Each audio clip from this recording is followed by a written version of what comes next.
দর্শক স্বাগত জানাচ্ছি বিজয় টিভির নিয়মিত সাপ্তাহিক আয়োজন চট্টলা চিত্রে। সাথে আছি আমি তাসনুভ আকবর চৌধুরী। আজকে আমাদের আলোচনার বিষয় উন্নয়ন ও স্থিতিশীলতা রক্ষায় যুব সমাজের ভূমিকা। আজকে স্টুডিওতে অতিথি হিসেবে আমাদের সাথে আসন গ্রহণ করেছেন জনাব এমদাদুল হক বাদশাহ, সাবেক সাংগঠনিক সম্পাদক, চট্টগ্রাম মহানগর যুবদল; জনাব ইকবাল হোসেন, সাধারণ সম্পাদক, পেকুয়া উপজেলা বিএনপি কক্সবাজার; জনাব সাদুর রশিদ চৌধুরী, বাঁশখালী জেনারেল হাসপাতাল ম্যানেজিং ডিরেক্টর। আপনাদেরকে স্বাগতম। আমরা সরাসরি চলে যাব আমাদের প্রসঙ্গে। জনাব এমদাদুল হক বাদশাহ, আপনার কাছে আমার প্রথম প্রশ্ন, সার্বিক উন্নয়নে যুব সমাজের প্রধান কিছু ভূমিকা আপনি নিজের ভাষায় যদি আমাদেরকে একটু জানাতেন।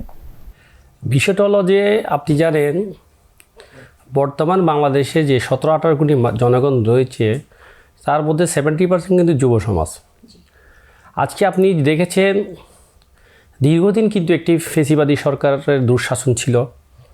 এই দুঃশাসন থেকে বাংলাদেশের 18 কোটি মানুষকে মুক্ত করেছে ছাত্র জনতা এবং যুব সমাজই কিন্তু এই কাজটি করেছে।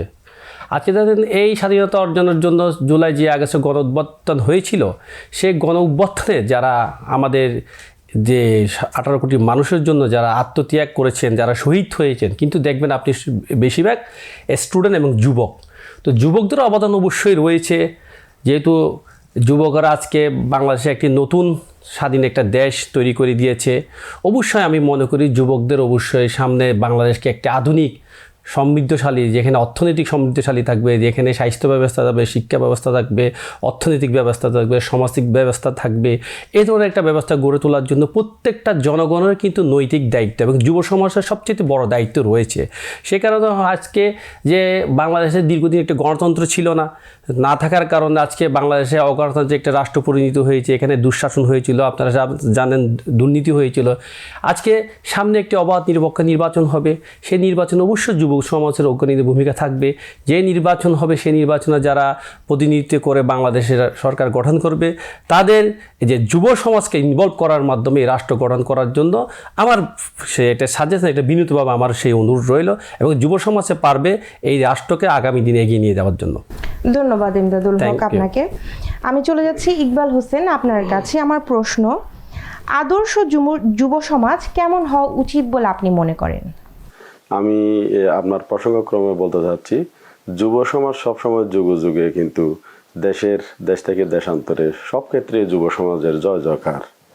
আমি এ প্রসঙ্গে প্রাসঙ্গিকভাবে, আমি যেহেতু কক্সবাজারের সন্তান, সারা বাংলাদেশের যে ঐতিহ্য এবং সারা বাংলাদেশের যে সম্ভাবনার দ্বারপ্রান্ত, আমাদের সারা বাংলাদেশের যে অর্থনৈতিক প্রাণকেন্দ্র হলো চট্টগ্রাম পোর্ট। চট্টগ্রাম পোর্টের চাইতেও কিন্তু অধিকতর গুরুত্বপূর্ণ পোর্ট হবে কক্সবাজারের সোনাদিয়া গভীর সমুদ্র বন্দর।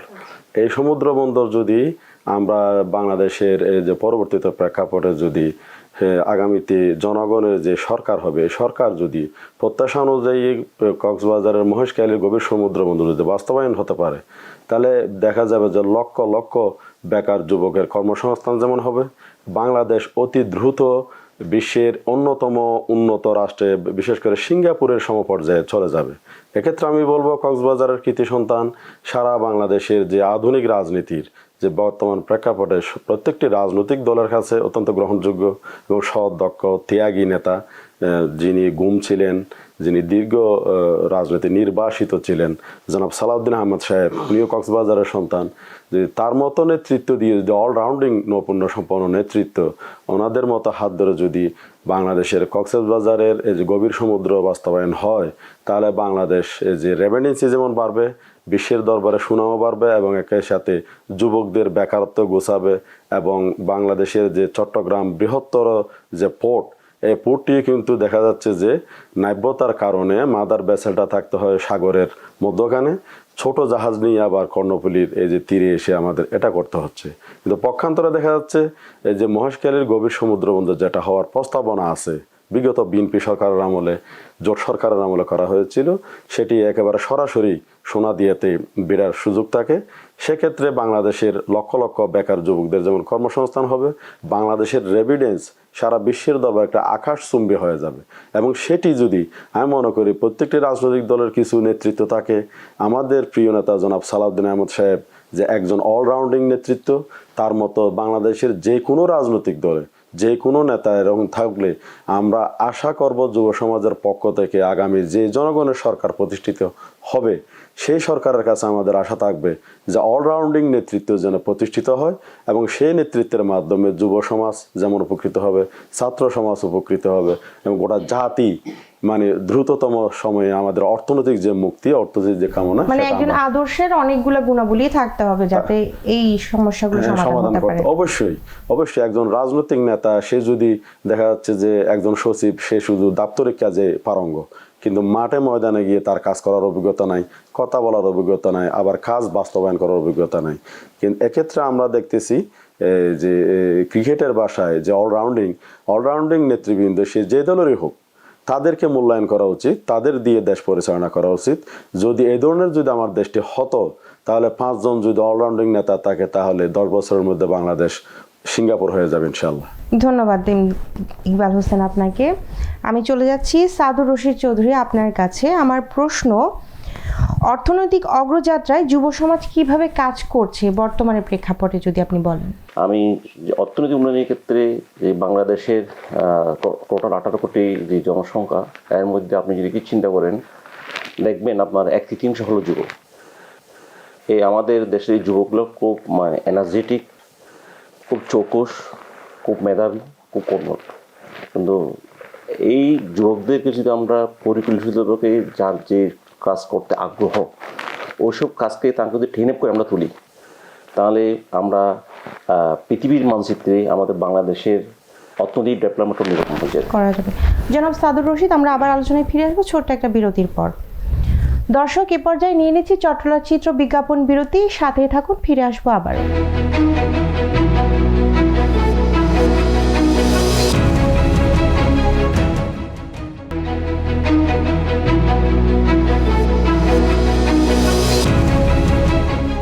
দর্শক, বিরতির পর আরও একবার স্বাগত জানাচ্ছি বিজয় টিভির নিয়মিত সাপ্তাহিক আয়োজন চট্টলার চিত্রে।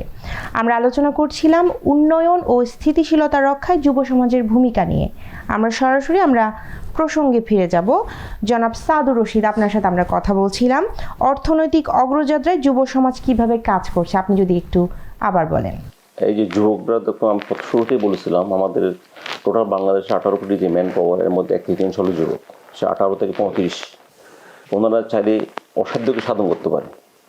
আজকে যদি আমরা রাষ্ট্রীয় সবগুলো অর্গানগুলি আমাদের এই যুব সমাজকে যদি আমরা ট্রেন আপ করি, যার যে যোগ্যতা, যার মেধা, ওই মেধা যদি ট্রেন আপ করে যদি আমরা ছড়িয়ে দিতে পারি পৃথিবীতে, এই বাংলাদেশকে আমরা আগামী, আমার সমালোচকরা বললেন 10 বছরের মধ্যে এই যে একটা অর্থনৈতিকভাবে একটা সমৃদ্ধ উন্নত দেশ হয়ে যাবে। আমাদের যেটা ট্রেন আপ করে যদি আমরা পরিকল্পিতভাবে ট্রেন আপ করে তুলি ওনাদেরকে, এই যুব সমাজকে, আমরা 10 বছর লাগবে না, আমরা আরও আগে কী করতে পারবো, বিশ্বের মানচিত্রে আমরা একটা উন্নত দেশ হিসেবে কী করতে আমরা আবির্ভাব করতে পারবো। সেক্ষেত্রে আমাদের রাষ্ট্রীয়ভাবে সহ আবার যার আমাদের অনেকগুলো প্রভাবশালী সংস্থা আছে, এই সবগুলো দেখে যে আমরা যার স্তরে দেখি আমাদের ওই যুবকগুলোকেই তার মেধা অনুযায়ী ট্রেনে করে দেবে, ছড়িয়ে দিতে পারি আপনার, তাহলে আমরা অবশ্যই বলাই অর্থনৈতিক সমৃদ্ধি করতে পারবো। সেক্ষেত্রে আমরা অনলাইন দিকে করতে পারেন, আপনার হাতের কাজ শিখে। বর্তমান অবস্থাটা কি, মানে বর্তমান পরিস্থিতিতে তারা কিভাবে কি করছে? যুব সমাজ দেশের, আমাদের দেশে অর্থনৈতিক একেবারে তো একটা মরিচিকার মতো হয়ে গেছে। নাই আপনার ব্যাংকের কোনো লেনদেন করতে পারতেছে না, বাজার অবস্থা সকল কিছু একদম তো আসলে যুব সমাজ ঘুরিয়ে দেওয়ার মতো অবস্থা এখন তৈরি হয়নি। এটা কেন হয়নি? এটা হলো আমাদের যে এই দেশের যে 15 বছর যে শাসন, ওই শাসনের ক্ষেত্রে দেশের অর্থনৈতিক সবগুলো এককেন্দ্রিক হয়ে গেছিলো, পরিবেশ কেন্দ্রিক হয়ে গেছিলো। পরিবেশ কেন্দ্রিক হয়ে যাওয়ার কারণে আমাদের যুবকরা যেভাবে ব্যবসা বাণিজ্য এগিয়ে আসা দরকার সেটা পারেনি আসলে। সেজন্য এখন তো নতুন বাংলাদেশ আসছে, আমরা সামনে আশা করবো নতুন বাংলাদেশের নতুন সরকার আসবে। ওই সরকার সহ এই দেশের যুব সমাজকে অর্থনৈতিক সমৃদ্ধি করার জন্য, তাদেরকে এগিয়ে নিয়ে আসার ক্ষেত্রে, তাদেরকে যেভাবে ইকোনমিক্যাল সাপোর্ট দেওয়া দরকার, তাদেরকে ব্যবসা বাণিজ্য করার সুযোগ দেওয়া দরকার, সেটা করে দেবে। সেটা করে দিলে আমরা এই দেশের কি যুবক আবার ঘুরে দাঁড়াতে পারবে। এখন দেশের অবস্থা আসলে তো এখনও স্থিতিশীল মধ্যে আসেনি যে যুবকরা কিছু করতে পারবে, সেই অবস্থা আসেনি। সেটা আমরা নিজেদের জ্বলন্ত পাবো, আপনারা নিজেরা দেখতেছেন সেটা। জি, ধন্যবাদ সাদুর রশিদ আপনাকে। জনাব এমদাদুল হক বাদশা, আমি আপনার কাছে আরও একবার চলে যাচ্ছি। আমার প্রশ্ন, এই যে সাদুর রশিদ বললেন বিভিন্ন ঝামেলার কথা, এই সকল প্রতিবন্ধকতাগুলো কি হতে পারে? আপনি একটু যদি আমাদেরকে আরও পয়েন্ট আউট করে বলেন। আচ্ছা, আপনারা জানেন দীর্ঘদিন একটি অগণতান্ত্রিক সরকার থাকার কারণে বাংলাদেশের যেই রাষ্ট্রীয় যেই অর্গানগুলি থাকে, বডিগুলি থাকে, আপনি প্রশাসনিক বলে যত রকম অর্গান থাকে রাষ্ট্র পরিচালনা করার ক্ষেত্রে, সেখানে কিন্তু যোগ্য মানুষকে তার জায়গায় তাকে বসতে দেয়নি, অযোগ্য মানুষ দিয়ে রাষ্ট্র চালিয়েছে। তার কারণে বাংলাদেশে আপনি প্রত্যেকটা সেক্টরে আপনি দেখবেন বিশৃঙ্খলা, একটা সেক্টরে আপনি ভালো দেখাইতে পারবেন না। আপনি ইভেন কি বাংলাদেশের, আমি জাস্ট একটা এক্সাম্পল দিই আপনাকে, একটা মেডিকেলের যে সুইপার যে কাজ করে পরিষ্কার পরিচ্ছন্নতা কর্মী, সেই কিন্তু আওয়ামী লীগের তার ব্যাকগ্রাউন্ড থেকে আওয়ামী লীগকে দিয়েছে। তারা যে আওয়ামী লীগ করে এই ধরনের দেখে তাদেরকে চাকরি দিয়েছে, যোগ্যতা কোনো মেধার কোনো মূল্যায়ন সেখানে ছিল না। তার কারণে বাংলাদেশে একটি বিশৃঙ্খলা পরিস্থিতির মধ্যে দীর্ঘদিন গিয়েছে। এখন একটি ধরুন নতুন বাংলাদেশ এসেছে। আমার মনে হয় বাংলাদেশে প্রত্যেকটা মানুষ নতুন বাংলাদেশ গড়ে তোলার জন্য সকলের সহযোগিতা অবশ্যই লাগবে। তবে আপনি যে কথাটা বলছেন, যুব সমাজের কথা বলছেন, আগামী দিনে রাষ্ট্র কীভাবে মেরামত করা যায়, যুব সমাজের ভূমিকা কী রয়েছে এবং অর্থনৈতিক ভূমিকা কী রয়েছে, এইসব কথা আপনি বলছেন। বিষয়টা হলো যে এই শিক্ষা যেমন একটি জাতির মেরুদণ্ড, আমি মনে করি একটি রাষ্ট্রের মেরুদণ্ড হচ্ছে একটি আধুনিক, সুসজ্জিত, সুশিক্ষিত, সুশৃঙ্খল একটি পুলিশ বাহিনী। আপনি একটি পুলিশ বাহিনী যতদিন আপনি এইভাবে তৈরি করতে পারবেন না, ততদিন পর্যন্ত আপনি আপনি সব জায়গায় বিশৃঙ্খলা থাকবে, এটাই স্বাভাবিক। তো আমরা মনে করি আগামী দিনে যারা রাষ্ট্র ক্ষমতায় আসবে তাদের সবচেয়ে বড় আপনার এফোর্টটা দিতে হবে একটি সুশৃঙ্খল একটি পুলিশ বাহিনী গড়ে তোলা, আইন শৃঙ্খলা পুলিশ বাহিনী তৈরি করতে হবে এবং পুলিশকে তাদের যে দায়িত্ব কর্তব্য, তার দায়িত্ব কর্তব্য তাকে পালন করতে দিতে হবে। বিগত সরকারের আমলে আমরা দেখেছি পুলিশ যখন এই সারদাতে যখন তারা ট্রেনিং শেষ করার সময় তাদের একটা শপথ বাক্য পাঠ করায়, সেখানে বলা হয় তারা এই রাষ্ট্রের কল্যাণে যারা কাজ করবে এবং জনগণের সর্বোচ্চ নিরাপত্তা তারা দিবে, জনগণের জানমালের নিরাপত্তা দিবে, রাষ্ট্র জানমালের নিরাপত্তা দিবে, এইসব কথাবার্তা তারা বলে, শপথ ওন করে। কিন্তু পরবর্তীতে তারা যখন সরকারি চাকরিতে চলে আসে তখন তাদের যেই দায়িত্ব, যে শপথ বাক্য করে সেই দায়িত্ব তারা পালন করতে পারেনি। কেননা সরকার কি করেছে, তাদের মতাদর্শের বাইরের লোকজনের বিরুদ্ধে, যেমন ধরেন আমরা বিরোধী দল যারা রয়েছে তাদেরকে নির্যাতন নিপীড়ন করার জন্য তাদেরকে লেলিয়ে দেওয়া হয়েছে। তাদের সেই সঠিক দায়িত্ব পালন করার যে ছিল সেই সঠিক দায়িত্ব কিন্তু বাংলাদেশের পুলিশ কিন্তু পালন করতে পারেনি। তো আমি মনে করি যে একটি আধুনিক সুশৃঙ্খল সুসজ্জিত একটি পুলিশ বাহিনী আমাদের অবশ্যই প্রয়োজন রয়েছে। আপনি বলছেন যুব সমাজের অবশ্যই রাষ্ট্র মেরামত করার যে একটা শৃঙ্খলা, যে যুব সমাজের রাষ্ট্র মেরামত করার জন্য কী ভূমিকা রয়েছে এক্স্যাক্টলি, কিন্তু বাংলাদেশে যে আমি যতটুকু জানি যে আমাদের যুবতী মেয়েরা গার্মেন্টসে যারা কাজ করে, 35 লক্ষ শ্রমিক মতো গার্মেন্টসে কাজ করে, তারাই কিন্তু বাংলাদেশে কিন্তু অর্থনীতিতে অবদান রাখছে, জিডিপিতে কিন্তু অবদান রাখছে। তাদের কথা না বললে নয়। আমি আপনার মাধ্যমে বলতে চাই যারা এই ধরনের পরিশ্রম করে বাংলাদেশ ইমিগ্রেশনের জন্য যারা ভূমিকা রাখে তাদেরকে অবশ্যই আমাদেরকে এগিয়ে আনতে হবে, তাদেরকে আমাদের ওই সমাজ ব্যবস্থা করার ক্ষেত্রে তাদেরকেও ইনভলভমেন্ট করতে হবে। জি, ধন্যবাদ এমদাদুল হক বাদশা আপনাকে। আমি চলে যাচ্ছি আরও একবার ইকবাল হোসেন আপনার কাছে। আমার প্রশ্ন, যুব সমাজ কিভাবে উন্নয়ন ও স্থিতিশীলতা রক্ষায় অংশ নিচ্ছে? অবশ্যই যুব সমাজ উন্নয়নের স্থিতিশীলতা রক্ষা করে চলে, কিন্তু দুর্ভাগ্যজনক হলে সত্য আমাদের দেশের যুব সমাজদের কর্মসংস্থান না থাকার কারণে তারা দিন দিন বিভিন্নভাবে বিভিন্ন মাদক আসক্ত হয়ে পড়ে, অপকর্ম জড়িত হচ্ছে, মাদক আসক্তে লিপ্ত হচ্ছে। এক্ষেত্রে আমাদের বক্তব্য হতে পারে, কারণ আগামীর বাংলাদেশ যে 5 আগস্টের পরে যে বাংলাদেশ সৃষ্টি হলো, এই বাংলাদেশের প্রেক্ষাপটে বাংলাদেশের সামগ্রিক উন্নয়নের দিকে যদি আপনি তাকান, যে আমরা চট্টগ্রামের মিরেশ্বরায়, সীতাকুণ্ডু, আনোয়ারা যেখানে ইকোনমিক্যাল জোন হয়েছে, বিভিন্ন স্থাপনা তৈরি হয়েছে, এই ধরনের ইকোনমিক্যাল জোন যদি আরও দীর্ঘ করা যায়, যেমন যদি আমি আগে বললাম মাতারবাড়ি কয়লা বিদ্যুতের পাশাপাশি যদি আপনার সোনাদিয়া গভীর সমুদ্র বন্দর নির্মাণ করা যায়, এই গভীর সমুদ্র বন্দরের কারণে কিন্তু লক্ষ লক্ষ বেকার যুবকের কর্মসংস্থান হবে, ইকোনমিক্যাল জোন হবে।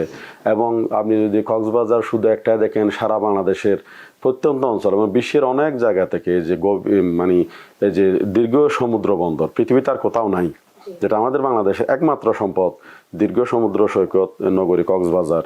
এবং কক্সবাজারের পাশে টেকনাফ, আপনার এই যে ধরেন মহেশখালীর মিষ্টি পান সারা পৃথিবীতে বিখ্যাত, টেকনাফের সুপারি, টেকনাফের নারকেল পৃথিবী বাংলাদেশের মধ্যে সব জায়গায় বিখ্যাত। এখানে রবার প্ল্যান্ট, এখানে আপনার এই যে পানের বরজ, ধরেন ধান, আবার লবণ শিল্প, ম্যাক্সিমাম লবণ কিন্তু এই যে কক্সবাজার থেকে উৎপাদিত হয়। তারপরে ধরেন এই যে মিষ্টি পানির মাছ, আবার গভীর পানির সাগরের মাছ, মৎস্য ভাণ্ডার, এটার ক্ষেত্রে আমাদের একটা দৃষ্টিভঙ্গি থাকা উচিত সারা বাংলাদেশের। জনাব ইকবাল হোসেন, আমরা আবার আলোচনায় ফিরে আসবো ছোট্ট একটা বিরতির পর। দর্শক, এ পর্যায়ে নিয়ে নিচ্ছি বিজ্ঞাপন বিরতি। ফিরে আসবো আবারও, চোখ রাখুন বিজয় টিভির পর্দায়।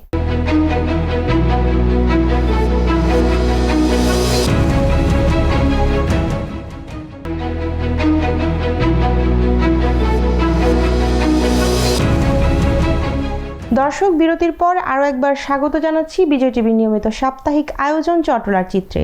আমরা আলোচনা করছিলাম উন্নয়ন ও স্থিতিশীলতা রক্ষায় যুব সমাজের ভূমিকা নিয়ে। আমরা প্রসঙ্গে ফিরে যাব। জনাব ইকবাল হোসেন, আমরা আপনার সাথে আলোচনা করছিলাম যুব সমাজ উন্নয়নে স্থিতিশীলতা রক্ষায় কিভাবে অংশগ্রহণ নিচ্ছে। আপনি যদি আবার আমাদের কন্টিনিউ করেন।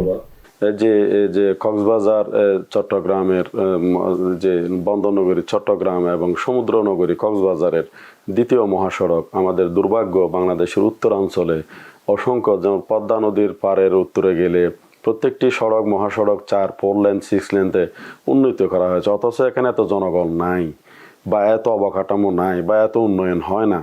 কিন্তু দুর্ভাগ্য যে কক্সবাজার চট্টগ্রাম বা চট্টগ্রামের আশপাশের সমস্ত জেলায় 4 লেন তো দূরের কথা, 2 লেনও সঠিকভাবে নাই। এক্ষেত্রে আপনাদের সবারই আকাঙ্ক্ষা হতে পারে, এক্ষেত্রে আমি বলবো যদি বাংলাদেশের এই যে গভীর সমুদ্র বন্দর, যেটা সোনাদিয়া প্রস্তাবনা আছে আমাদের প্রিয় নেতা সালাউদ্দিন আহমদ সাহেব এবং দেশনেত্রী বেগম খালেদা জিয়া, এর আগেও এটা প্রায় একটা মানে এই যে উচ্চ পর্যায়ের এটা অনুমোদিত হয়েছিল। দুর্ভাগ্য বিগত 17টি বছর এই ফাইলটা ধামাচাপা দেওয়া হয়েছে। আগামীতে যদি জাতীয় সরকার প্রতিষ্ঠিত হয়, তাহলে গভীর সমুদ্র বন্দর হিসেবে যদি সোনাদিয়া প্রতিষ্ঠিত হয় এবং ইকোনমিক্যাল জোনগুলো যদি প্রতিষ্ঠিত হয়, এই সড়ক মহাসড়ক যদি উন্নয়ন হয়, তাহলে চট্টগ্রাম এবং কক্সবাজারের এই দুটি জেলায় সারা বাংলাদেশের সমস্ত যুবকদের কর্মসংস্থানের জন্য মহা একটা সুযোগ সৃষ্টি হবে বলে আমি মনে করি। ধন্যবাদ ইকবাল হোসেন আপনাকে। আমি চলে যাচ্ছি সাদুর রশিদ চৌধুরী আপনার কাছে। আরও একবার আমার প্রশ্ন, দেশ ও বৈদেশিক বিভিন্ন অপশক্তির নানা ষড়যন্ত্র মোকাবেলায় যুব সমাজ কিভাবে কাজ করছে?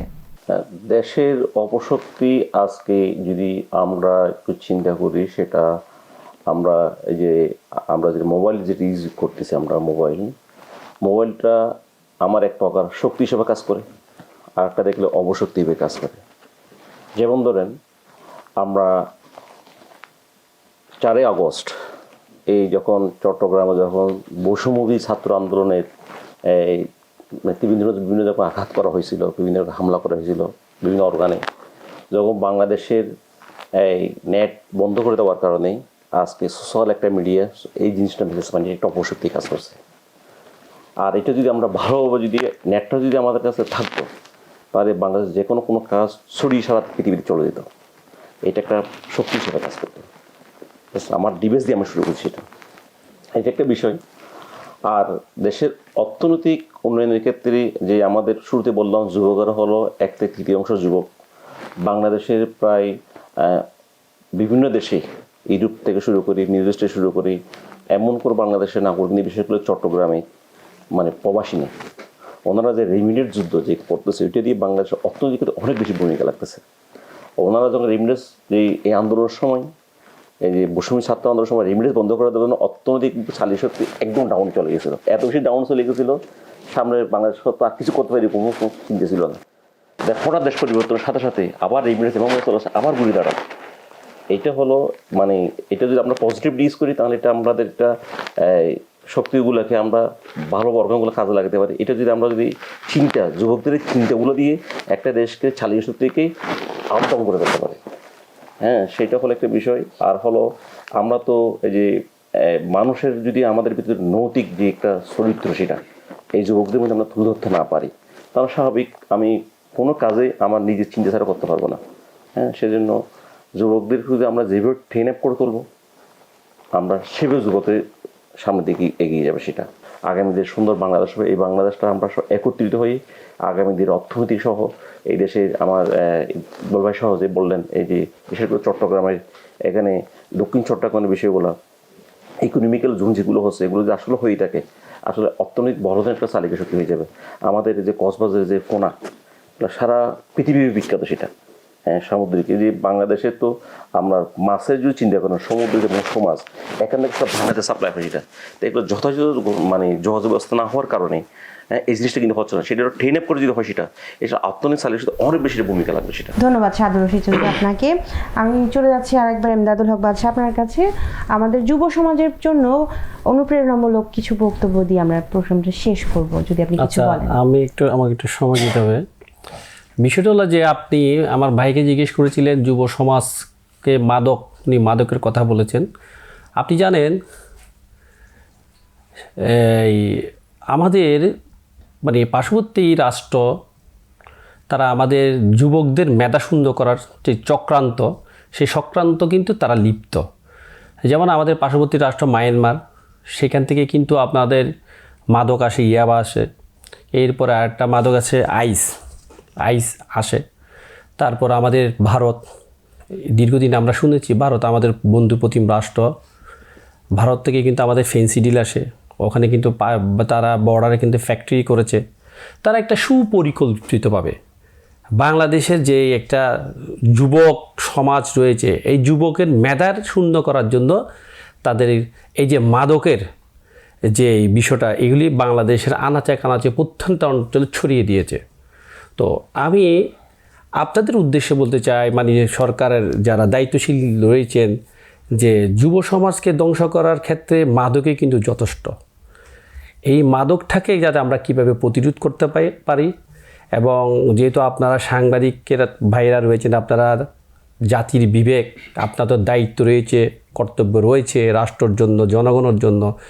তো আপনাদের মাধ্যমে আমি সরকারের ঊর্ধ্বতন কর্মকর্তাদেরকে দৃষ্টি আকর্ষণ করছি যে তারা যেন বর্ডারে যাতে এই বিষয় নিয়ে খুব স্ট্রংলি যাতে ভূমিকা পালন করে, যারা বর্ডারের দায়িত্ব রয়েছেন। তারপরে আরেকটা বিষয় আপনি বলেছেন যে আমাদের পার্শ্ববর্তী রাষ্ট্র, আপনারা জানেন একটি রিপাবলিক বাংলা একটি চ্যানেল রয়েছে, সেই চ্যানেলে কিন্তু বাংলাদেশের বিভিন্ন রাজনৈতিক কর্মকাণ্ড বলুন, বিভিন্ন মিথ্যাচার প্রভাকাণ্ডা চালিয়ে যাচ্ছে। বাংলাদেশে যাতে একটি আপনার বিশৃঙ্খলা করে একটি আমাদের যে সাম্প্রদায়িক সম্প্রীতি রয়েছে, সেই সম্প্রীতিকে বিনষ্ট করে একটি দাঙ্গা করার জন্য বাংলাদেশকে একটি ব্যর্থ রাষ্ট্র পরিণত করার যার পরিকল্পনা করছেন, আপনারা সকলে জানেন।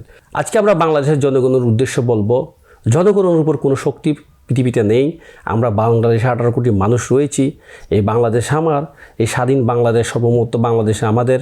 আমরা যদি ঐক্যবদ্ধ থাকি, পৃথিবীর যে কোনো ধরনের ষড়যন্ত্র আসলে আমরা অবশ্যই প্রতিহত করতে পারবো। এবং বাংলাদেশের 18 কোটি মানুষকে বলতে চাই উদ্দেশ্য করে, আপনারা সবাই দেশপ্রেমে উদ্বুদ্ধ হন, দেশটাকে ভালোবাসেন। আগে দেশ বাঁচলে আমি বাঁচবো। এই দেশকে বাঁচার জন্য আজকে আমাদের যেই বাংলাদেশে একটা আপনার ক্রাইসিস মুভমেন্টে বাংলাদেশ চলছে, সেই রাষ্ট্রকে সামনের দিকে এগিয়ে নেওয়ার জন্য বাংলাদেশের 18 কোটি মানুষের অবশ্য ভূমিকা রাখতে হবে। সবাইকে সজাগ থাকতে হবে, যার অবস্থান থেকে যে দাঁড়িয়ে প্রতিবাদের, যারা আমরা আমাদের দেশের বিরুদ্ধে যারা প্রভাকাণ্ডা ছড়াচ্ছে, তাদেরকে প্রতিবাদের ভাষায় আমাদেরকে জবাব দিতে হবে। যুব সমাজকে শেষ পর্যায়ে কি বলতে চাচ্ছেন? অবশ্যই যুব সমাজকে বলতে চাই, পরিকল্পনা হচ্ছে যে যুব সমাজকে নিয়ে তো আমাদের রাষ্ট্র পরিচালনা করতে হবে। যেহেতু আজকের যুবক যারা, তাদের তাদের তো আগামী দিনে বাংলাদেশের ভবিষ্যৎ, তাদেরকে অবশ্যই ভূমিকা রাখতে হবে। যেটা আমি প্রথমেই বলেছি, ছাত্র জনতা যে ভূমিকা রেখেছে, সামনেও বাংলাদেশকে গড়ার জন্য এই ছাত্র জনতা, যুবক, বাংলাদেশের সর্বস্তরের জনগণ বাংলাদেশ গড়ার জন্য ভূমিকা রাখবে। আপনাদেরকে ধন্যবাদ। বিজয় টিভি যে সাংবাদিক ভাইয়েরা রয়েছেন, কলাকুশলীরা রয়েছেন, বিজয় টিভির পরিবারকে আমি চট্টগ্রাম মহানগর যুবদলের পক্ষ থেকে আপনাদেরকে অভিনন্দন জানাচ্ছি, ব্যক্তিগত পক্ষ থেকে আপনাদের ধন্যবাদ জানাই যে আমাকে এখানে ইনভাইট করার জন্য। ধন্যবাদ। ধন্যবাদ এমদাদুল হক বাদশা, আপনাকে ধন্যবাদ আপনাদের সকলকে। দর্শক, আজকের মতো এখানেই বিদায় নিচ্ছি। আমাদের নিয়মিত সাপ্তাহিক আয়োজন দেখতে চোখ রাখুন বিজয় টিভির পর্দায় প্রতি বুধবার বিকেল 4টায়। ধন্যবাদ সবাইকে।